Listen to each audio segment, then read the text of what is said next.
నమస్తే విద్యార్థినులారా, ఈ కొత్త సెషన్కు హృదయపూర్వక స్వాగతం. గత సెషన్లో మీరు భౌమ్యవాసాల గురించి తెలుసుకున్నారు. ఆవాసాలు రెండు ప్రధాన రకాలుగా వర్గీకరించబడ్డాయి: భౌమ్యవాసాలు మరియు జలావాసాలు.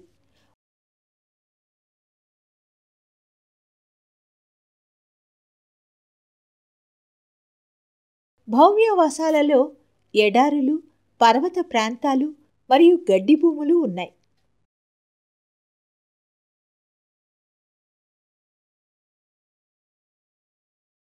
ఒక పెద్ద వృక్షాన్ని కూడా భౌమ్యవాసంగా పరిగణించవచ్చు. ఇది అనేక జీవరాశులకు నివాసాన్ని అందిస్తుంది.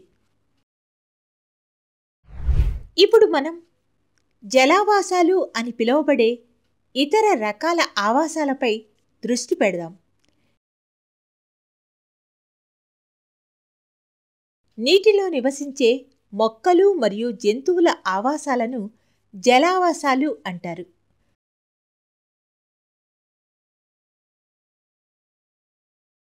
సరస్సులు, చెరువులు, నదులు మరియు మహాసముద్రాలు వంటి ఆవాసాలు జల ఆవాసాలకు కొన్ని ఉదాహరణలు. 6వ తరగతి సామాన్య శాస్త్రం పాఠం అయిన జీవరాశులు, లక్షణాలు మరియు ఆవాసాల నుండి జల ఆవాసాలు అనే అంశంతో ప్రారంభిద్దాం.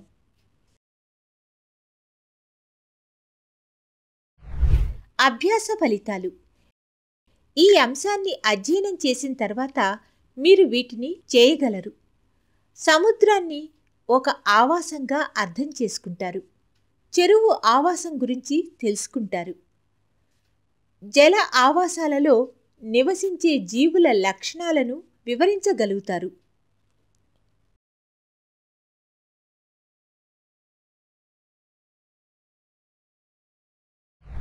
కీలక పదాలు: జల ఆవాసం,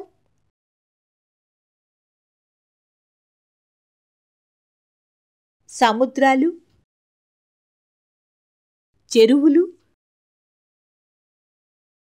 సరస్సులు, శ్వాస రంధ్రాలు,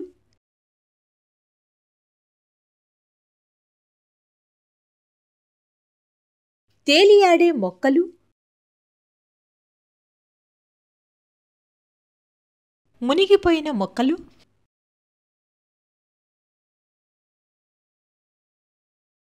పాండ్ స్కేటర్.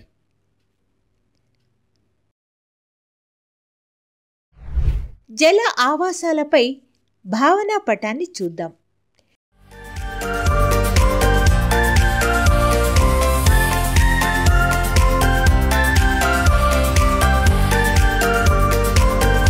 చేపలు నదులు, ప్రవాహాలు, చెరువులు, సరస్సులు, సముద్రాలు మరియు మహాసముద్రాలలో నివసిస్తాయి.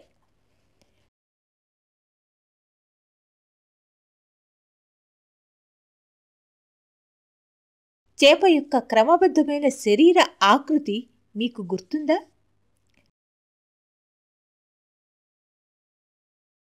చేప క్రమబద్ధీకరించబడిన శరీరం నీటిలో కదలికకు అనుగుణంగా ఉంటుంది.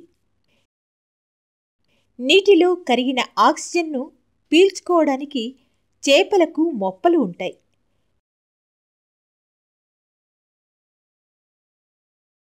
స్క్విడ్లు మరియు ఆక్టోపస్ల వంటి కొన్ని సముద్ర జంతువులు ఈ క్రమబద్ధమైన శరీర ఆకృతి కలిగి ఉండవు.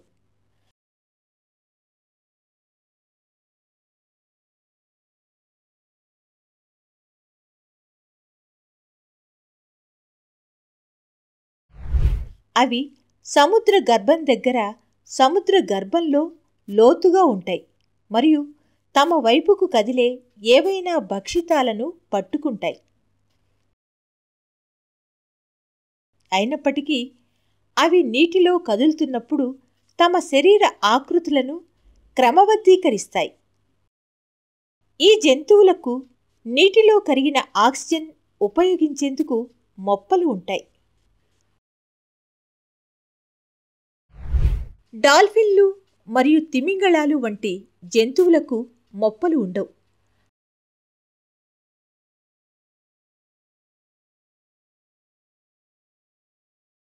అవి తమ తలపై భాగాన ఉన్న నాసికా రంధ్రాల ద్వారా లేదా శ్వాస రంధ్రాల ద్వారా గాలిని పీల్చుకుంటాయి.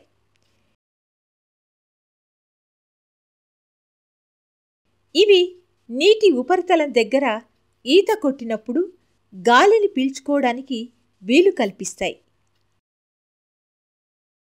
అవి శ్వాస తీసుకోకుండా ఎక్కువసేపు నీటి అడుగున ఉండగలవు. అవి గాలి పీల్చుకోవడానికి ఎప్పటికప్పుడు ఉపరితలంపైకి వస్తాయి. కొలను ఒక ఆవాసం. ఒక చెరువులో అనేక జీవరాశులున్నాయి. చెరువులో వివిధ ప్రాంతాల్లో జీవిస్తున్న వివిధ జీవరాశులు మనకు కనిపిస్తాయి.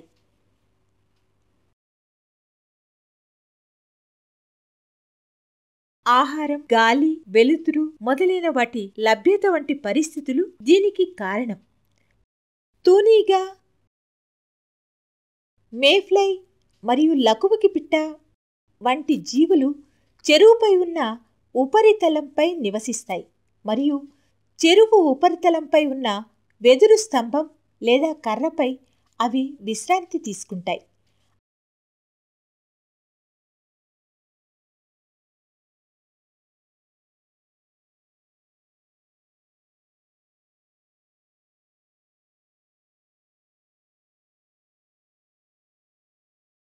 అవి చెరువు ఉపరితలం నుండి ఆహారాన్ని పొందుతాయి.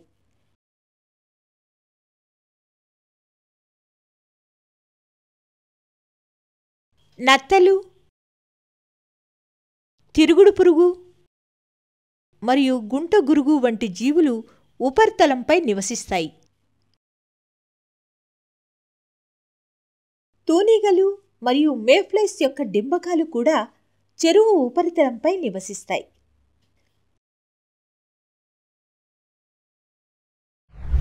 అంతర తామర మరియు బుడగ తామర వంటి మొక్కలు పూర్తిగా ఉపరితలంపై తేలుతాయి.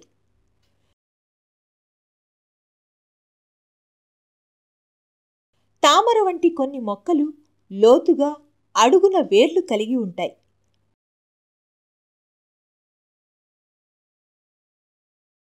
భూసంబంధమైన మొక్కలలో నేల నుండి పోషకాలు మరియు నీటిని గ్రహించటంలో వేర్లు సాధారణంగా చాలా ముఖ్యమైన పాత్ర పోషిస్తాయి.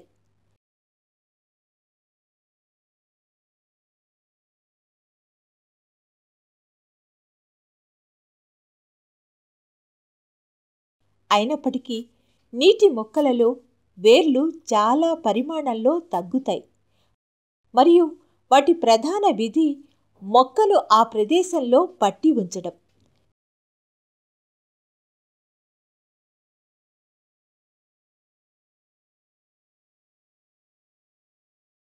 ఈ మొక్కల కాండాలు పొడవుగా, బోలుగా, తేలిగ్గా ఉంటాయి.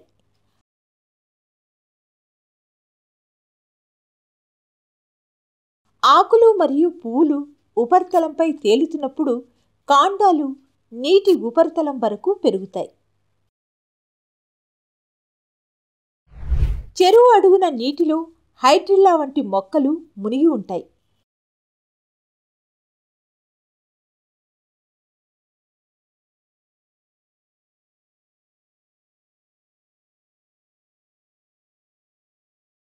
మొక్కలలోని అన్ని భాగాలు నీటి అడుగున ఉంటాయి.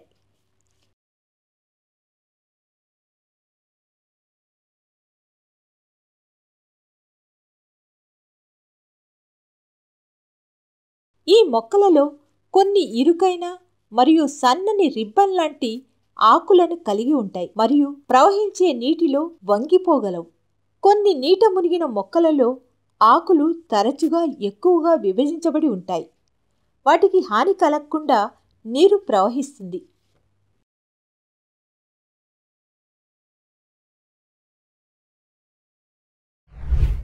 ఉపరితల జీవరాశులకు తక్కువ రక్షణ ఉన్నందున వాటిని ఇతర జీవులు సులభంగా తింటాయి.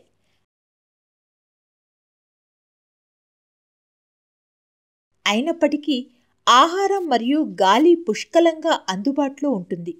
కాబట్టి చేపలు సాధారణంగా ఆహారం కోసం ఉపరితలంపైకి వస్తాయి. నీటి బొద్దింకలు, జలగలు మరియు దోమల డింబకాలు ఉపరితల నీటి క్రింద లేదా మధ్య నీటిలో కనిపిస్తాయి.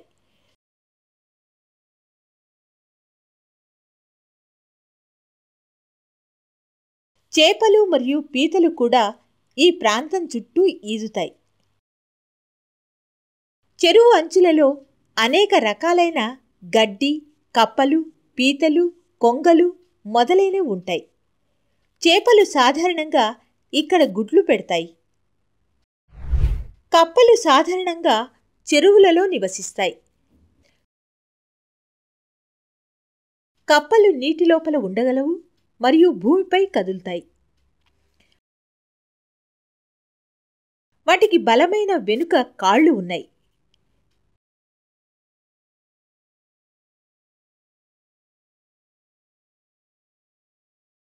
ఇవి దూకడానికి మరియు వాటి భక్షితాలను పట్టుకోవడానికి సహాయపడతాయి. అవి నీటిలో ఈత కొట్టడానికి సహాయపడే తెడ్డు లాంటి పాదాలను కలిగి ఉంటాయి.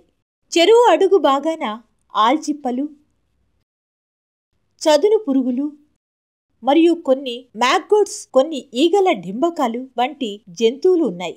ఇక్కడ కాంతి తక్కువగా ఉంటుంది, కానీ ఆహారం చనిపోయిన మరియు కుళ్ళిపోతున్న పదార్థాల రూపంలో ఎక్కువగా ఉంటుంది.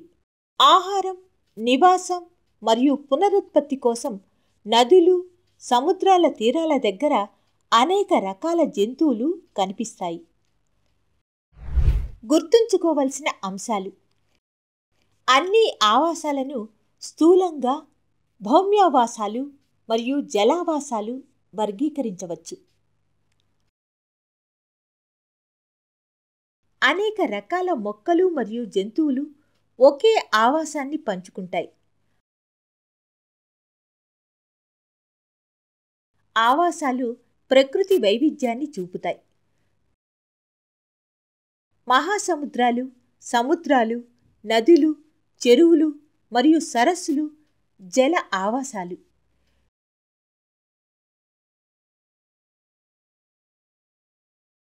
చెరువులో కొన్ని మొక్కలు తేలుతూ ఉంటాయి, కొన్నింటికి కాండాలు నీటిలో ఉంటాయి మరియు హైడ్రిల్లా వంటి కొన్ని మొక్కలు నీటిలో మునిగి ఉంటాయి.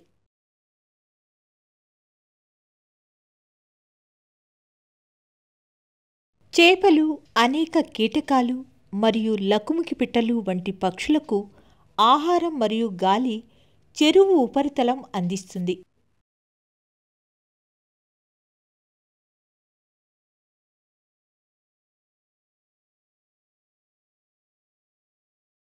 చెరువు అడుగు భాగంలో చాలా తక్కువ కాంతి ఉంటుంది, కానీ ఆహారంగా చనిపోయిన జీవులు ఉంటాయి.